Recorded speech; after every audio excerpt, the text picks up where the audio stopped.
Hi, everyone. My name is Deborah Newberry. I am reading today from South Windsor Public Library for World Read Aloud Day. And I picked a special book that always makes me cry, so I'm going to hope not to cry in this reading. The Library Lion. The Library Lion has a little trouble visiting the library. And so let's find out what happens and why he has so much trouble. The book is written by Michelle Knudsen, and our publisher that's allowing us to video this story time is Candlewick Press. So here we go. Library Lion. Can you see my pictures? Do you see the lion walking right into the library? One day a lion came to the library. He walked right past the circulation desk and up into the stacks.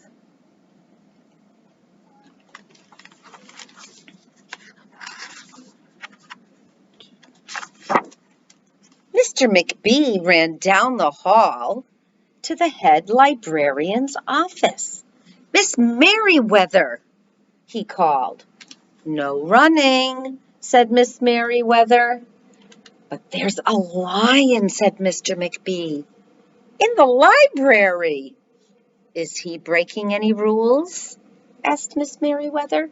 She was very particular about the rules. "Well, no," said Mr. McBee, "not really." "Then leave him be."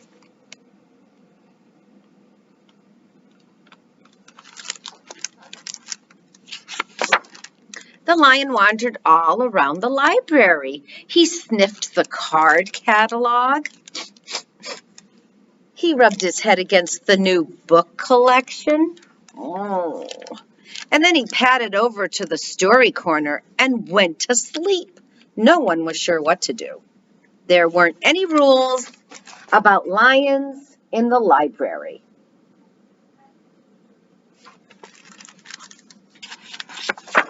Soon it was time for story hour. There weren't any rules about lions at story hour either. The story lady seemed a little nervous, but she read out the first book's title in a good, clear voice. The lion looked up. The story lady kept reading. The lion stayed for the next story and the story after that. He waited for another story, but the children began to walk away. "Story hour is over," a little girl told him. "It's time to go." The lion looked at the children. He looked at the story lady. He looked at the closed books. And then he roared. Roar! Very loudly. Miss Merriweather came striding out of her office. "Who is making that noise?" she demanded. "It's the lion," said Mr. McBee. Miss Merriweather marched over to the lion. "If you cannot be quiet, you will have to leave," she said in a stern voice. "Those are the rules." The lion kept roaring. He sounded sad. The little girl tugged on Miss Merriweather's dress. "If he promises to be quiet, can he come back for story hour tomorrow?" And the lion stopped roaring. He looked at Miss Merriweather. Miss Merriweather looked back. Then she said yes. A nice quiet lion would certainly be allowed to come back for story hour tomorrow. "Hooray!" cried the children.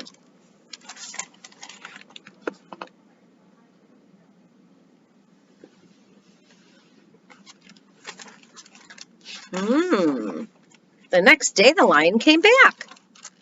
"You are early," said Miss Merriweather. "Story hour is not until 3 o'clock. The lion didn't budge. "Very well," said Miss Merriweather. "You might as well make yourself useful." She sent him off to dust the encyclopedias. until it was time for story hour. The next day, the lion came early again. This time, Miss Merriweather asked him to lick all the envelopes for the overdue notices. Uh-oh, overdue notices.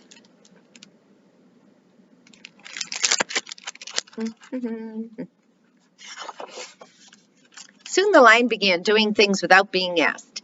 He dusted the encyclopedias, he licked the envelopes, he let small children stand on his back to reach books on the highest shelves, and then he curled up in the story corner to wait for story hour.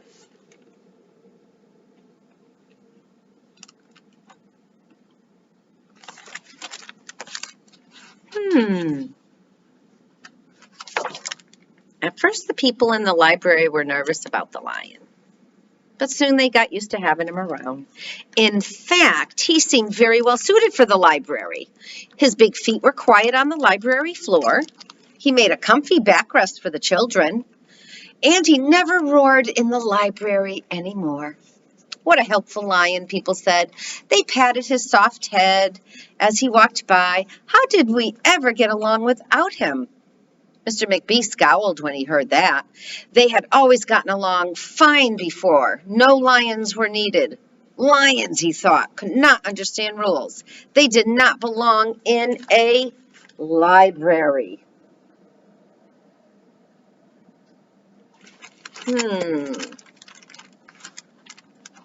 Mr. McBee doesn't like the lion.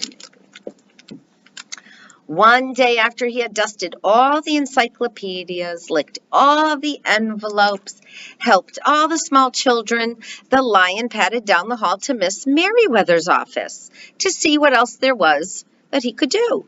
There was still some time left before story hour. "Hello, Lion," said Miss Merriweather. "I know something you can do. You can bring a book back into the stacks for me. Let me just get it down from the shelf." Miss Merriweather stepped up onto the step stool. The book was just out of reach. Miss Merriweather stood on her toes. She stretched out her fingers. "Almost there," she said. And then Miss Merriweather stretched too far.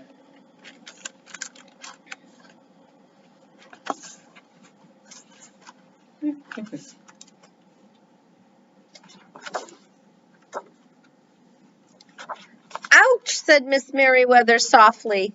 She did not get up. "Mr. McBee," she called after a minute. "Mr. McBee." But Mr. McBee was at the circulation desk. He could not hear her calling. "Lion," said Miss Merriweather, "please go and get Mr. McBee."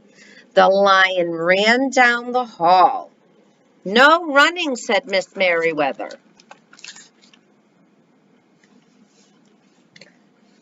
She doesn't like the rules broken.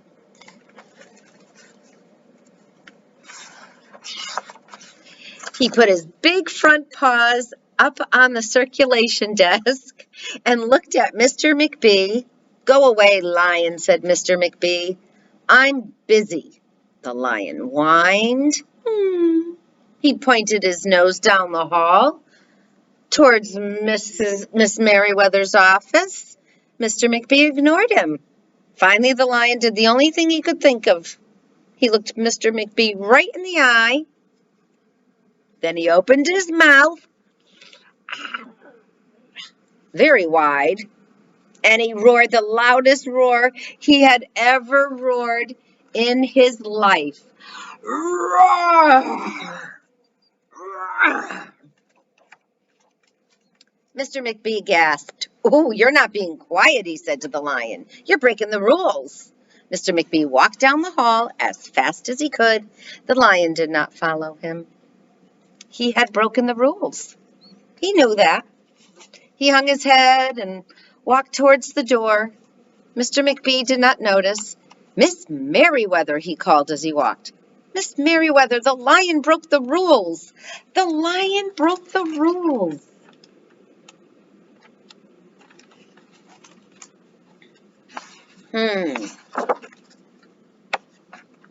He's telling on the lion. He burst into Miss Merriweather's office. She was not in her chair. Miss Merriweather. Oh, sometimes, said Miss Merriweather from the floor behind her desk, there is a good reason to break the rules, even in the library. Now please go call a doctor. I think I have broken my arm. Mr. McBee ran to call the doctor.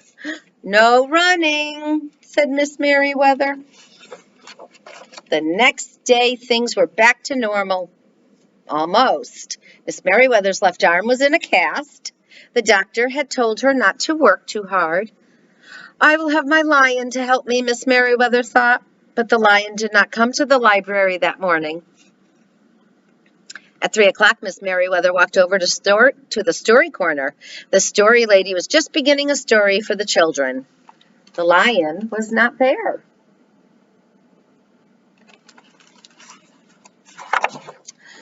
People in the library kept looking up from their books and computer screens, hoping they would see the familiar furry face, but the lion did not come that day.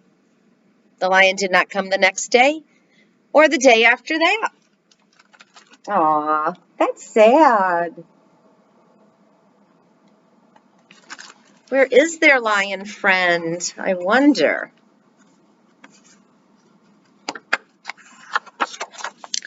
One evening, Mr. McBee stopped by Miss Merriweather's office on his way out. Can I do anything for you before I go, Miss Merriweather? He asked her. No, thank you. She was looking out the window and her voice was very quiet, even for the library. Mr. McBee frowned as he walked away. He thought there probably was something he could do for Miss Merriweather after all. She's looking a bit sad. She's missing her lion. Mr. McBee left the library, but he did not go home. He walked around the neighborhood. He looked under cars. He looked behind bushes. He looked in backyards and trash cans and in tree houses. I don't know if lions go up in tree houses. Maybe.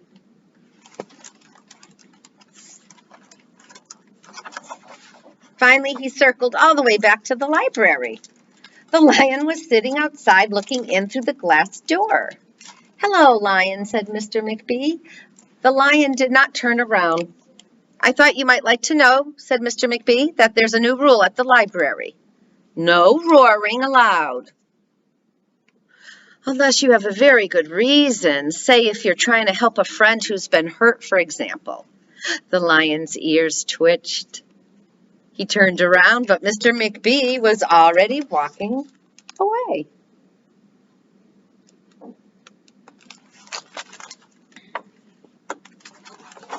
The next day, Mr. McBee walked down the hall to Miss Merriweather's office. What is it, Mr. McBee, said Miss Merriweather in her new quiet, sad voice. I thought you might like to know, said Mr. McBee, that there's a lion in the library. Miss Merriweather jumped up from her chair and ran down the hall. Mr. McBee smiled. No running, he called after her. Miss Merriweather didn't listen. What? She's running in the library. Sometimes there was a good reason to break the rules, even in the library. Hooray, he's back. The end. Library Lion by Michelle Knudsen. One of my favorites, definitely. Thank you for joining me.